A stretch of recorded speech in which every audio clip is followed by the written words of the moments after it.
ইরানের সঙ্গে সমঝোতা চুক্তির মেয়াদ বাড়াতে চান না ট্রাম্প। তেহরানকে আত্মসমর্পণের আহ্বান, ওমানে বোমা হামলার হুমকি, আলোচনার দাবি প্রত্যাখ্যান আইআরজিসির। ইউক্রেন যুদ্ধ ঘিরে উত্তপ্ত রাশিয়া পশ্চিমা সম্পর্ক। কিয়েভের দূরপাল্লার ড্রোনে ব্রিটিশ অস্ত্র ব্যবহারের অভিযোগ মস্কোর। পাল্টাপাল্টি হামলায় কয়েকজন হতাহত। লোহিত সাগরে সামরিক জাহাজে হুতির হামলা, হামাসকে পুরোপুরি নিরস্ত্র করার শর্তে অনড় ইসরায়েল। টালেন নিষ্ক্রিয় চায় ট্রাম্পের বোর্ড অব পিস। কঠোর সমালোচনা ফিলিস্তিনের। ইরানের সঙ্গে জুনের সমঝোতা চুক্তির মেয়াদ আর বাড়াতে চান না যুক্তরাষ্ট্রের প্রেসিডেন্ট ডোনাল্ড ট্রাম্প। তেহরানকে আত্মসমর্পণের আহ্বান জানিয়েছেন মার্কিন প্রেসিডেন্ট। একই সঙ্গে ইরান যুদ্ধ বন্ধের পথে বাধা হয়ে দাঁড়ালে মিত্র ওমানে বোমা হামলার হুমকি দিয়েছেন তিনি।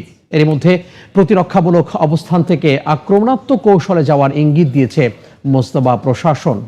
60 দিনের সমঝোতা শেষে ফের অনিশ্চয়তায় যুক্তরাষ্ট্র ইরান শান্তি আলোচনা।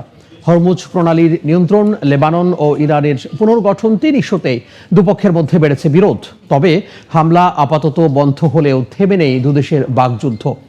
এমন পরিস্থিতিতে কূটনৈতিক পথেই সমঝোতার শেষ সুযোগ এখনও দেখছেন বিশ্লেষকরা।